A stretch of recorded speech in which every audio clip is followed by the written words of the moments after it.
before I pay. What is going on, y'all? It's your boy 3MG. We are back with another video, and over the last few days I've dropped several videos on both channels, my gaming channel and this channel.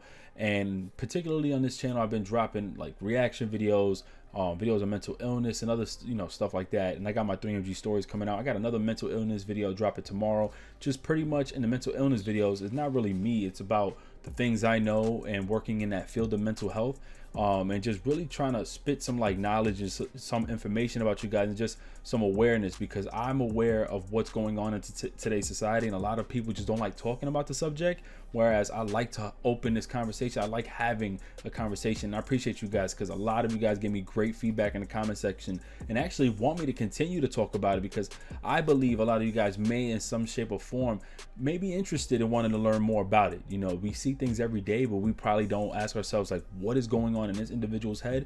And when you learn about mental illness, you probably think like, you know what, let me back away before I make a joke, or let me back away before I start an argument with this individual, because you have to understand not everybody's right up there in their minds. You know, some people are going through these mental illnesses, and things just work differently for them.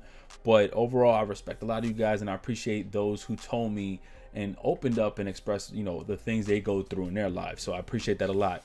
But we have here another situation that I want to talk about, and it's just sad because this is happening a lot. We've been seeing over the last few months weird acts of terror being committed, and you just have these crimes that are being committed. And yet this one here is sad as well, because, and this was no sadder or worse than the next crime or the crime before. They're all bad and they're just sad, and I feel like they're all connected to mental illness. So in this particular case, it says 7th grader who shot himself planned an attack on school, the cop said.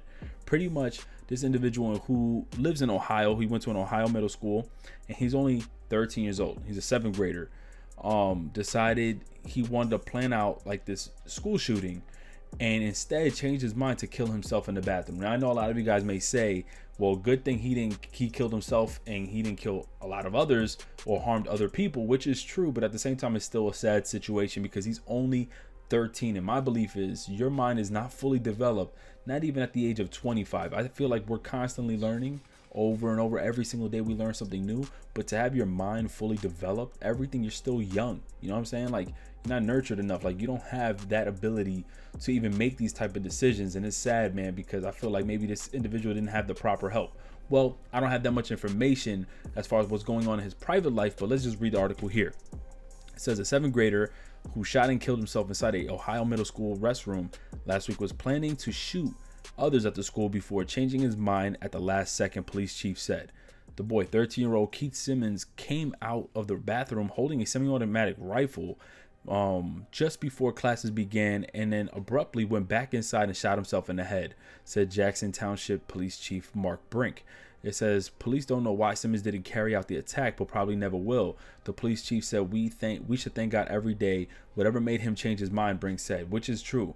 Believe it or not, thank God that he didn't rule out in his mind like, I want to just shoot multiple people and just cause harm, because we just went through a 17th like death attack with another school shooting, and just to see this would have been another senseless crime, an act of terror. And believe it or not, for one life to be taken instead of dozens is better, but at the end all be all, it's still very, very sad, and who knows if it could have been prevented. As investigators found messages on this kid's phone that showed that the team had planning out an attack for at least a week at Jackson Middle School.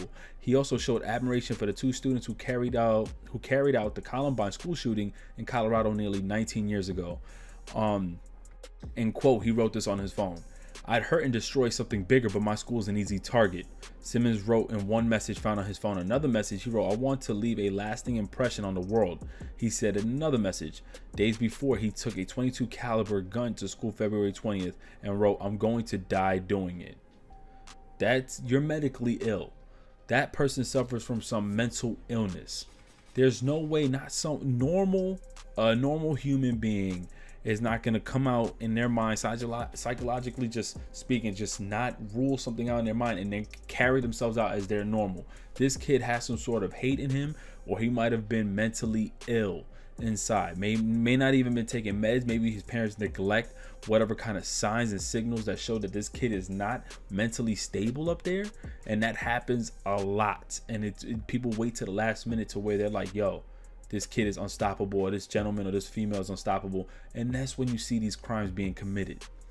It said the messages indicated he was planning a school shooting shooting around the time that the 17 people died in a school shooting in Parkland, Florida. Wow. It says police said Simmons rode a bus to school with a concealed gun under his clothes. Wow. Wait, it says Simmons rode a bus to school and concealed the gun under his clothes. He also had a backpack with extra ammunition, bottle rockets, and batteries, man. His parents got to answer to this, or whoever is his legal guardians. It says Simmons went into the restroom as soon as he arrived at school, Brink said. At about the same time, surveillance videos show that he came out the restroom. He saw 4 students, and for some reason he turned back around. And as the Brink said, and another boy who was in the restroom saw the gun, ran out to tell school officials.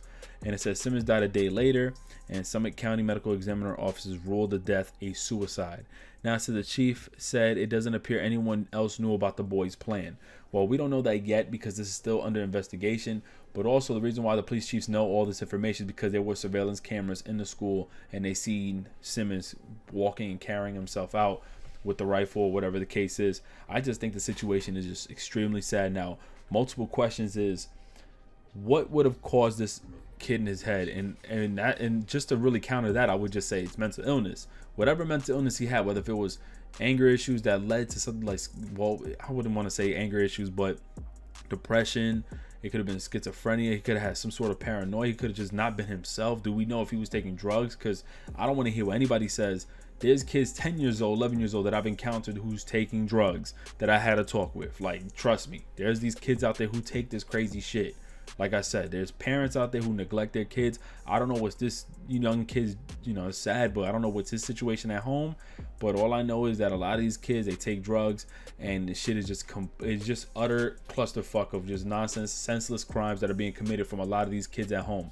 But honestly, I'm gonna be honest. I'm gonna have to be the first to say this now. Video games did not cause him to do this. I'm gonna be real. Video games did not cause him to do this, because if you really compare crimes that were almost committed to crimes that were committed due to gun violence, and people try to pinpoint video games, just like the girls who try to kill their friend, and the friend even knew about it, like in the game Slender, like they try to do that in real life. The way the crime was being carried out was much more different than this crime here, where this gentleman, you can tell he's mentally ill. He has messages on his phone planning this attack. This kid knew what he was doing, but he was mentally ill. That's the scary part. And it's sad because you have kids going to school every day, libraries, people on the bus, people on the train, people work in hospitals. Now people have to watch themselves everywhere. There used to be a time when we felt, well, at least I'm in school, I'm safe. Or at least I'm at my campus, I'm safe. Or at least I'm at this park, I feel like I'm safe, I'm in a nice location. Or I'm at the beach, I'm good. Or I'm on vacation, I'm okay. Or anywhere. And now you have to really be cautious everywhere. And the thing I hate the most is, I'm glad that they're broadcasting all this stuff because I like learning more about it. But not everybody can really digest this type of information. This can cause a lot of paranoia, PTSD, whatever the case is, make people scared. I remember when the shooting, the terrorist attack that happened in France, or whatever, 2 years ago in November, where France has multiple people were dead. That shit made me scared to take the train. I was paranoid out my ass. I would text my girl every day I got out of work, like, yo, I'm like nervous right now. She was like, relax, be careful. Look how long it took me just to be like, yo, whatever, fuck it. The shit is scary. It fucks with people. It took me a while, and I was just like, whatever. Like what am I gonna do? Be fucking scared for the rest of my life? Like, that's just the way I'm able to cope with everything. But this type of thing, broadcasting a lot of this, is just scary, man. And there's kids that are not mentally ill, and they're just dumb. Not dumb like, slow, but they're just uneducated, and they're just menacing, and they just bring guns to school. Yes, this is happening. But I wanted to share this with you guys because I feel like this is sad. And, I want to say rest in peace. Then again, I want to just say, I want to avoid any of that and just say, I wish he could have gotten the help that he needed earlier. Because I feel like, and this is another thing I want to mention, not always therapists, not always therapy and pills help people. That's just the reality of it. And I don't like to call people cowards anymore. The reason why I don't like calling people cowards anymore is because those who I've talked with or talked to, and people that I've met, they told me like they don't like how they feel with meds. One, they feel like the meds don't work. Two, and how crazy that they go in their minds. The amount of shit that goes on in their head drives them to suicide. So like, you think about it, it's not a relationship thing. The guy gets so mad he wants to kill his girl and kill himself. Nah, it's more or less like, yo, if this person cannot control whatever's going on in their head and they feel like meds ain't working or whatever, can we be upset that they drove themselves? Because I know there's some people that's like, oh, I don't feel bad for nobody who committed suicide. Well, you just don't understand everybody's situation. That's where I'm coming from. But overall, I feel bad about this whole thing. And anyone, like I said, and I'm gonna preach this again, who feel like they're in any need of help, you should really call someone. Tell somebody who's close to you. If you feel like parents aren't there for you, tell a friend, tell your school, tell your job, tell someone. Because that little bit of help can really make a big difference. But yeah, I'm out of here, man. Let me know what you guys think about this situation here. God bless everybody, and I'm out. Peace. Yeah, I told you, the weather's cold, we're getting older. Things even change when it gets colder. But we'll move on just like a moment. The sun is sky, it's on the summer.